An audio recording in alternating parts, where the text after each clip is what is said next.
If I don't concentrate, I could run around Hagley Park and fall over 6 times. If I'm concentrating, it should be none.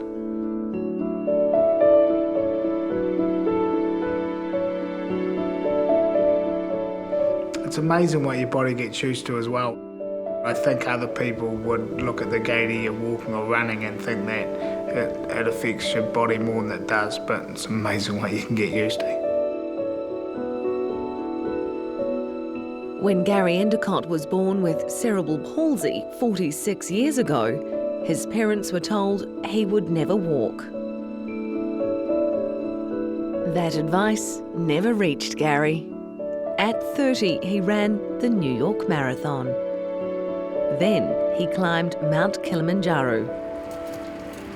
But the way he sees it, the highest mountain is nothing compared to the challenge of finding meaningful work.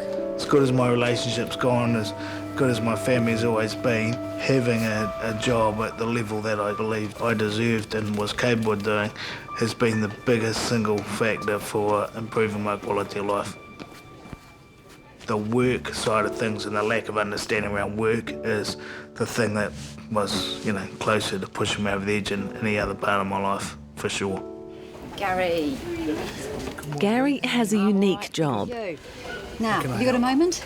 Yeah, no, it's Good. fine. I've got a new case. Yep. A wee boy just about to start school at a new school that haven't had any children with physical disabilities. Oh, okay, yeah. Yeah. He's the Ministry of Education's only disability facilitator. What I love about my job is it can be life-changing. If I do my job right, then I can create the environments where people get the changes that they want. Because there's plenty of people out there with disabilities and their families that know where they want to be, but unfortunately not too many of them know how to get there.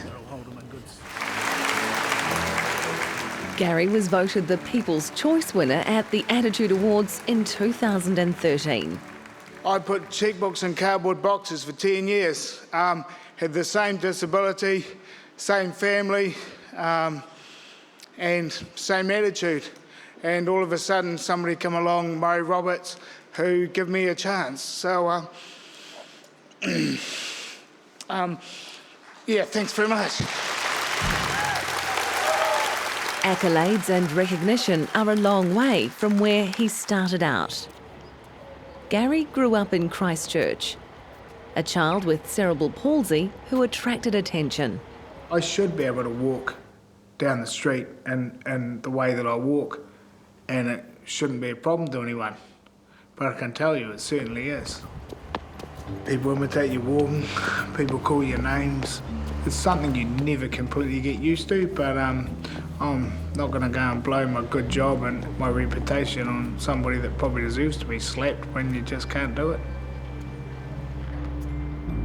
He doesn't forget being a school leaver and facing rejection after rejection. I remember I went to a well-known company. I was with the human resources manager, and she said, "Look, Gary, I really like you. You'd be one of the nicest young people that's ever come through my door." She said, "I am in a position to give you a job, but I'm not going to."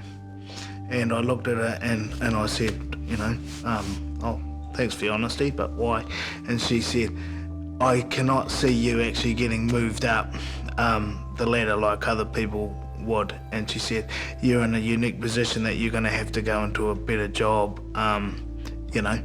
sooner rather than later, just on the fact that you probably won't, you'll get overlooked a wee bit." That became the story of his early attempts at working life. When he did find work, he felt it might lead on to something more challenging. I went and worked for an outfit called Bank Print for 10 years, putting checkbooks in cardboard boxes. Wasn't overly stimulating. I eventually got into customer services, but was very upset when I found out that I was getting paid $4 less an hour than 2 other people doing 99% same job as me.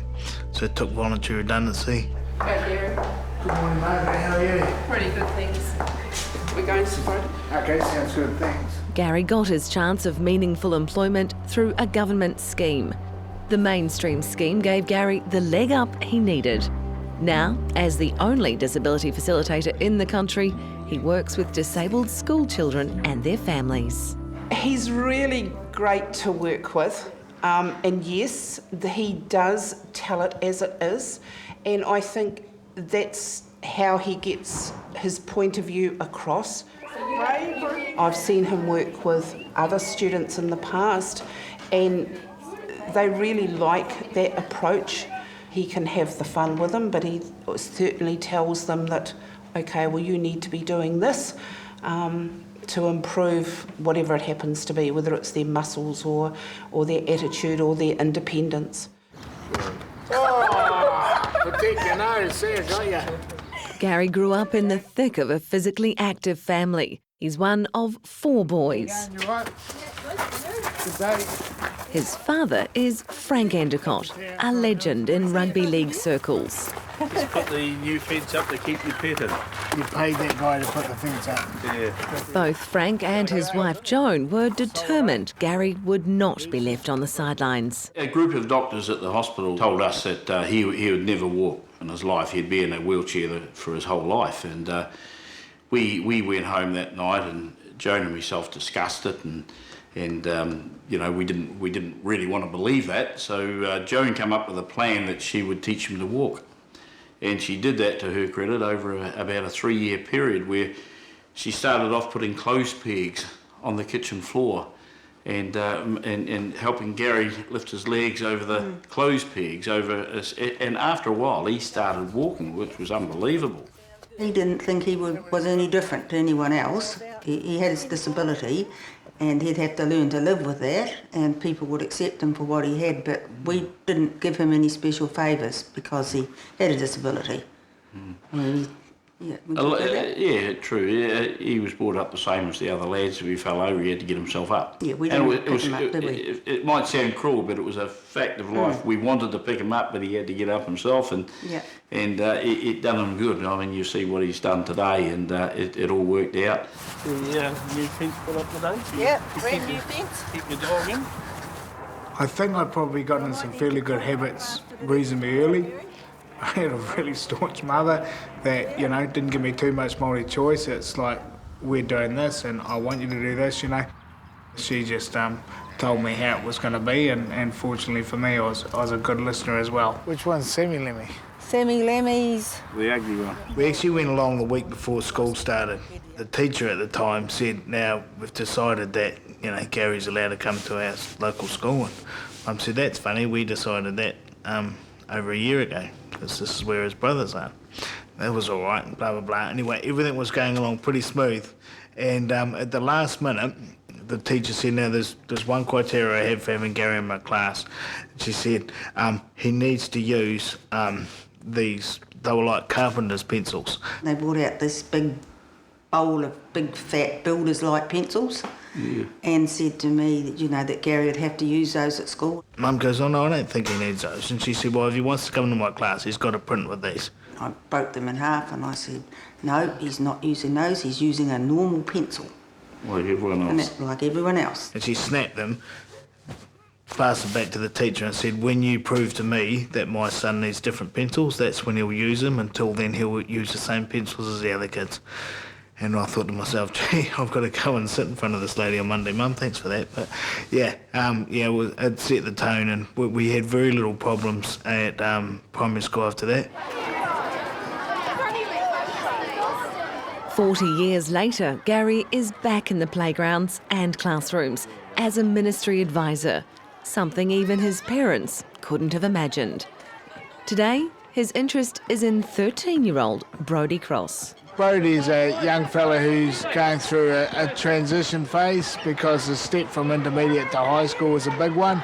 So I want to do some work around getting him ready for how that's going to be in comparison to how things have been for him thus far in his life. Because normally I sit outside my classroom and wait for the whole lunch to be over, because we used to have like special wheelchair things that we could like do, and now that opportunity's not there for me anymore. In the past, and I've done my homework, you know, break time for Brodie was pretty well, you know, wheel yourself outside the classroom, you know, have a bit to eat, and then pretty much wait for somebody to come up to him. In fairness to Brodie, that's an issue that's quite common for people with disabilities who, you know, often seem to be better at mixing with adults than their peers, and it's certainly not exclusive to Brodie, but it's something I'd like to see changed. As family would like to see him more independent, so we've got to create the environment where that's likely to happen. You know, getting him to push himself more, but obviously you've got to have the right level of understanding also around his situation. How are you getting on with your peers and that? Because I know you're mixing really well with those adults, but are you trying to make a wee bit more of an effort with some of your classmates? I'm just finding it like really hard because the way they move is like very weird for me because I've never been exposed to like children running, throwing the balls and... Yeah, so really there's a wee bit about actually learning to manage risk, okay? But at the end of the day, you can't manage something if we don't expose you to it, and that's why Gary and other people want you mixing them with, you know, your friends and that a wee bit more. The more people that you can mix in with, the more choice you got, okay? He does care a lot for you, and he knows how you feel because he's been through the same path as me, but in a way that he is really to the boundary. He is the drill sergeant. He is the boot camp. Gary, how you doing? Oh, you Gabby, all right? Yeah, all good, all good. How's your day going?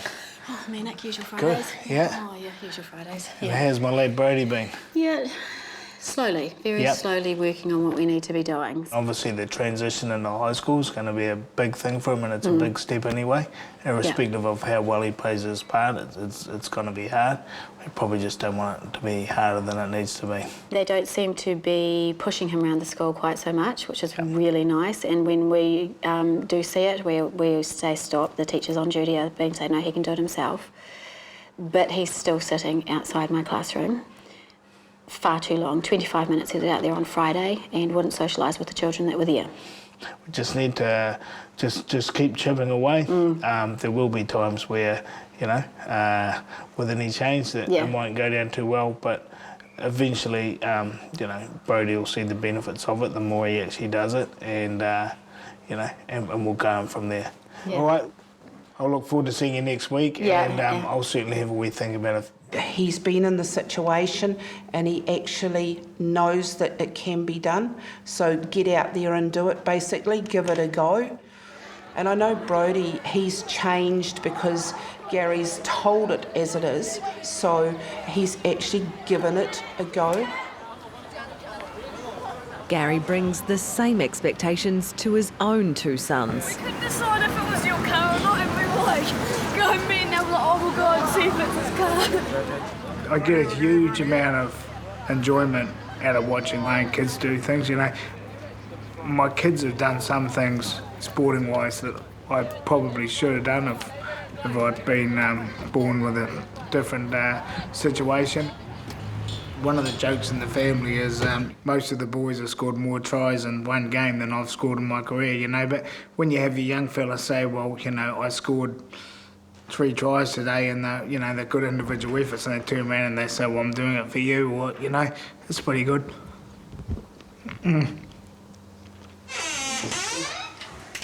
How you going? Hello. You all right? Have a good day? How was everybody's day? You all right, Jossie?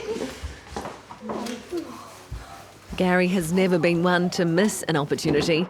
20 years ago, he saw a nice-looking girl in a bar. You walked past and I thought, oh, yeah, that looks like quite a nice person. Yeah, right. And then sort of banged into her a few weeks later through, you know, friends, and yeah, got talking to her, and I thought, oh, she's making quite good sense for someone around that age. He really made me laugh. He was really funny, and I just loved how he was always enthusiastic and positive about stuff. To be honest, I was having a good time with my mates. The last thing I was really thinking about was having a girlfriend or anything, and yeah, no, it worked out well, and we've clearly got on all right. Yeah, so yeah, one of my better moves, I'd have to say. It was a tricky time.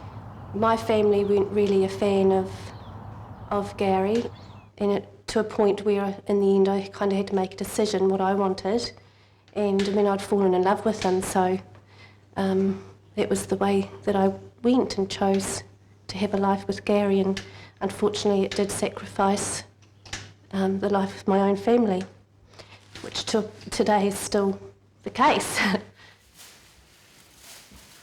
I don't see his disability. It's something that, you know, he's just lived with, but sometimes he says, you know, has to remind me that he's actually disabled, because you just get used to someone being how they are, and that's just how they are, you know. It's not until we might be walking down the street and he's in front of me and I actually, you know, will see him walking and I think, oh, that's right. Yeah, so it doesn't affect anything in our little life situation. It's just part of it, yeah. You got the gear? Yep. Go. Marrying Shelley and bringing up their sons has mellowed Gary. Oh, you can start. I can help pass you. Come on. Hey, I'm not the one in the Canterbury Boxing Champs this week, you are. I didn't used to handle things the way that I handle them now, and that's, you know, qualifies me to work with young people and talk about how it should be handled. In the old days, I either stuck up for myself or my mates did, or, you know, keep your hands up. That's what I had brothers for. It's nice. Certainly not the way you can do it now, but, you know, a little bit of that did work, with all due respect. I'm not proud of it, but, you know, I would have been in around about 50 physical confrontations in my lifetime in the first probably 25 years.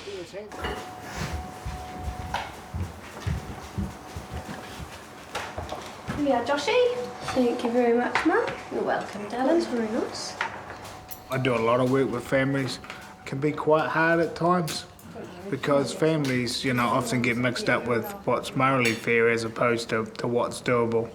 And unfortunately, families have to fight for a lot more things than what they should have to. There's just too many unnecessary obstacles in front of them, you know. And I have to say this, that, you know, there's people out there that just don't give us a fair go. They actually think there's all these perks, you know, associated with, you know, having a disability, and I can't think of too many. I actually, you know, really work hard to develop the right to be able to talk about some of the stuff that I'm talking about. You can't do that without, you know, getting down to people's level and actually being empathetic to their situation as well.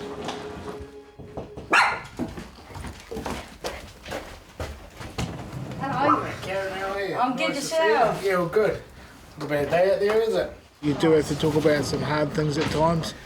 I'm not ignoring their disability. I'm getting the balance between what can be changed, you know, where the sky's the limit, we can do things the same as anyone else, and then there's other parts of the equation where we're never going to be able to change. If anyone's actually guilty of ignoring the disability at times, I think it's society with their sometimes, you know, over-normalisation of situations. Can you please move that? Good work, Brody, that's good though. Well done. Good use in the upper body there, buddy. Just get Mum to get rid of the chair.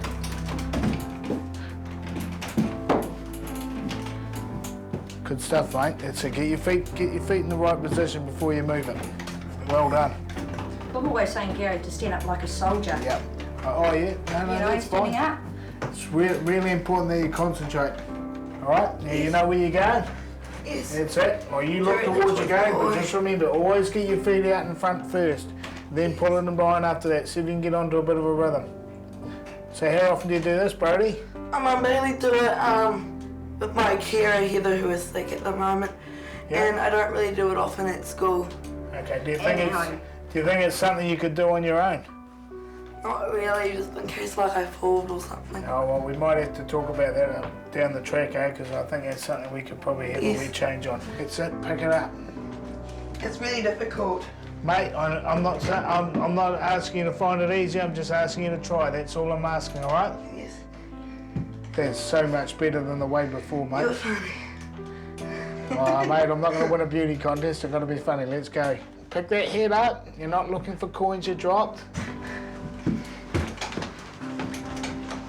Well done, Brody. That was excellent. Hey, Brody, how was that for you? Just really tiring. Well done. I know it's hard work and all the rest, and sometimes you may think that Mum and Gary are being a wee bit pushy, you know, and being hard on you, but at the end of the day, Trust me on this, there's enough things in life you're not going to be able to do without not doing the things that you can, okay? It's good to see someone like Gary, who's, Brody's got the same, cerebral palsy, can be out there too and do what Gary's doing. There's no need to be sitting around and doing nothing. You can do it. Not too long till you're at the end of the course, eh, mate? You looking forward to that? I'm on the home stretch now. Gary's relationship with students often lasts years. He's still mentoring Sam McMillan, a student who has now moved on to university. Their working relationship started when Sam was at school, struggling with confidence and self-image. I think me and Gary are quite similar in a lot of ways. Like he shares a pretty similar sense of humour to me and the same sort of attitude, so we sort of clicked on the first sort of meeting, and yeah, he became a pretty good mentor to me. Gary understands what Sam's up against. He's been there. The reality of things is you are going to be judged in a lot of facets of society, and that's just the reality of things. People judge. I judge people, and it's just human nature. But if you can conduct yourselves the right way, you can present this image of yourself that doesn't trot up the initial judgment of someone. Everyone has a first impression, so you got to make that first impression count. There's too many people try and change the things they can't change instead of changing the things they can, and that's a massive mistake.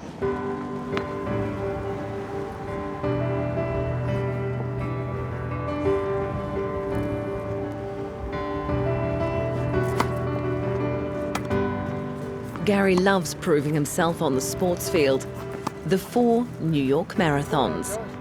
Years playing tennis. He's won the world title in disabled tennis. Well, I think he does very well for himself in the sports and tennis. Honestly, I don't know how he can do it, and he just runs around like nothing's wrong with him and does his best. There was his decision to climb Mt Kilimanjaro. It almost cost his life. Yeah, Kilimanjaro was the hardest thing I've done in my life. It hadn't been done before, and that put a bit of pressure on as well, realistically. Because, I'm sure you've probably picked up by now, I'm not a fan of losing or not getting the job done, so, there was an element of pressure around that. The head guide had told me, if you carry on from here, you're signing your death warrant.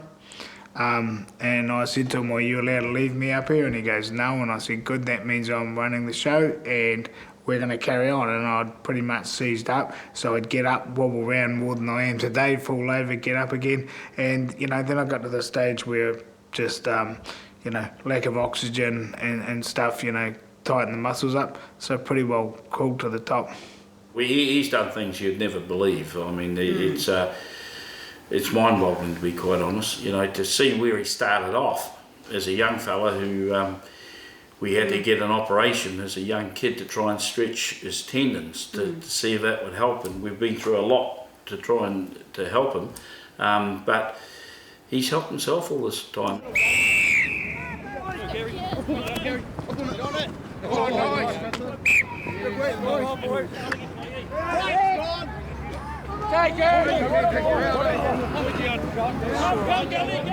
I'm really proud of the fact that I play rugby league.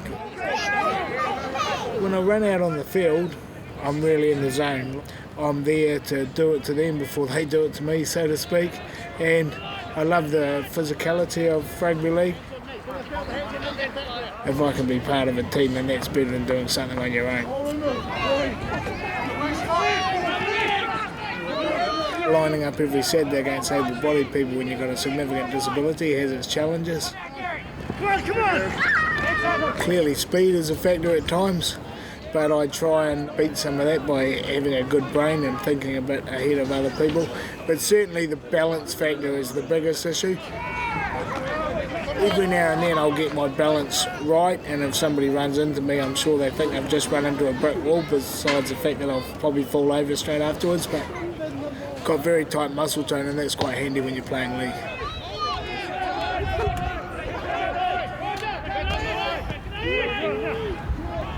I absolutely love it, and I'm not planning on stopping in a hurry. With Gary on his case, there's no way Brodie's giving up on his own challenges. He wheels himself from class to class. Brodie's making real progress. Hi, Gary. You all right, mate? Yeah, I'm very good. He's now much more comfortable working on his own. So, Brodie, how have things been going since I was in last time? Everything's going good and we've had some major improvements. We've stuck to what we had talked about last time, and yeah, it's going really good. You really seem to be pushing yourself around school a lot better and actually doing a lot more things yourself. Is that right? Yes. Yeah. A whole lot of things. Yeah. So, I mean, does that, being that wee bit more independent, is that starting to feel good for you? It feels good in some way. Well, not everything I can do on my own, but it feels good that I'm actually doing it myself without any assistance. Just to clarify, I'm not here to tell you or make you do things that you're not capable of doing, but I do want to make sure that you're doing as much as possible of the things that you can do. I'm really proud of where we are in comparison to, a few months ago. So you're really stepping up to the plate, which is fantastic. My message is aim for the sky, but keep your goals achievable. There needs to be more starting points for people with disabilities, and I believe a good starting point is government departments should have a certain percentage of their staff that are disabled. But the qualifying point there is they need to be able to do the job. They shouldn't just get the job because they're disabled. They need to be able to do the job. But if government departments and big employers are not going to lead by the front, then who else is going to help us? On a wintry Christchurch evening, the next generation of Endacotts takes the field. Gary's son Josh, coached by his grandfather Frank. I've got one crack at life. I always wanted a good quality of life for myself. Rather than think I was unlucky to be disabled, I used to think I was lucky that I only had this level of cerebral palsy. But you get what you settle for, and I didn't want everyone to feel sorry for me. It would be nice to get a bit more understanding at times, but I wanted to actually have a good life. I'm really pleased with where I'm at now, and if somebody had said that I'd be trucking along as well as I have now, there's lots of reasons for that. I've had good people around me, and I've made the most of that.